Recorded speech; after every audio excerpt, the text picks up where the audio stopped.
Hello everybody and welcome back to another video here today on RJ's Trainz. And today we're unboxing something I just picked up from Trainz that I think is pretty rare and I've been looking for quite a while. So let's unbox it, run it, and take a look at it today on RJ's Trainz.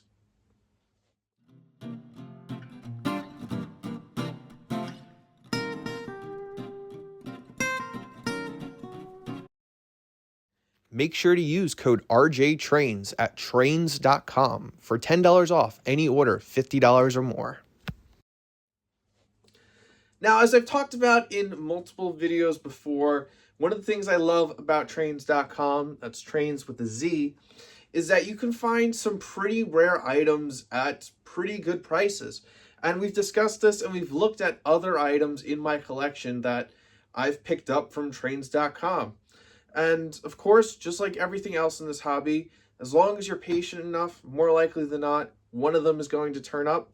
And more likely than not, it's going to turn up at Trainz.com. So I always find myself once or twice a week perusing through all of their new arrivals, waiting for something like this to show up, which I'm very excited for. So let's unbox it.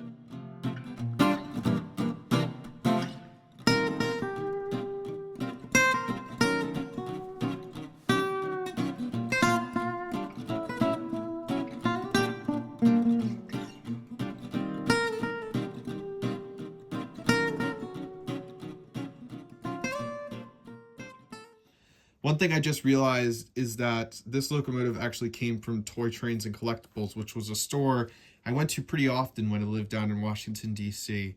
They actually just closed down. So it's neat to actually get this locomotive from that store that I loved and from a region where this railroad originally operated. And here it is in all of its glory. It is an MTH Premier Proto Sound 3 GE 44-tonner painted up in the Washington and Old Dominion Railroad paint scheme. And I'm sure a lot of you guys are now wondering, RJ, what the heck is the Washington and Old Dominion Railroad? And that's a good question because this locomotive is in fact the only piece of equipment that's ever been mass produced in O scale in the Washington and Old Dominion Railroad paint scheme. Hence why it's really rare, because it was only made once and it's a very obscure railroad, so not many of them were made. The Washington and Old Dominion Railroad was originally built by the Southern Railway in Northern Virginia, but they ended up selling it off pretty quickly because it was not a profitable route. It saw a boom during the World Wars when Washington, D.C. became a bustling city. But by the 1960s, both passenger and freight revenues were way down, forcing the line to become abandoned. And today, it's a bicycle and walking trail through Northern Virginia. But the Washington and Old Dominion Railroad had connections to the RF&P, the Pennsylvania Railroad, the C&O, the B&O, and all the other railroads that use the Alexandria, Virginia Potomac Yard. In fact, there's actually this cool picture of the Washington and Old Dominion Railroad's 44-tonner crossing the bridge over Potomac Yard. So it's really awesome to have this very interesting piece of Washington, D.C. railroading history in the collection. But longtime viewers of my channel might actually recognize the name of this railroad, and that's because last winter I actually painted up an MTH Brill trolley to represent one of the Washington and Old Dominion Railroad's interurban cars. So I think I might be the first person in the history of O-Scale to have two Washington and Old Dominion Railroad different locomotives, because MTH did do two road numbers of this locomotive.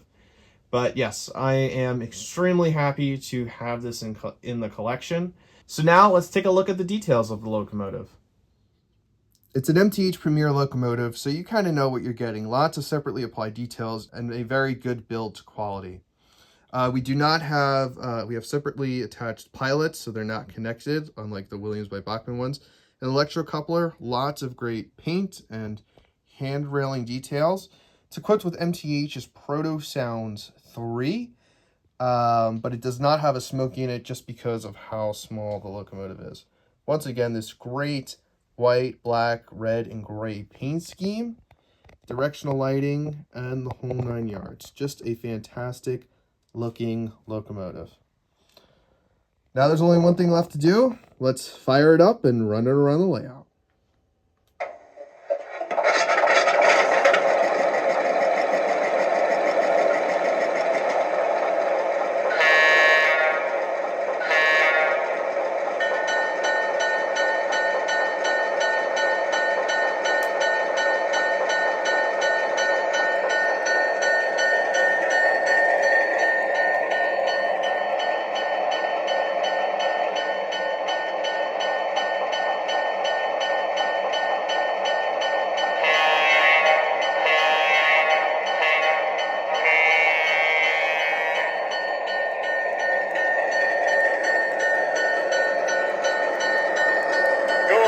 Shove them up in that siding about 100 yards.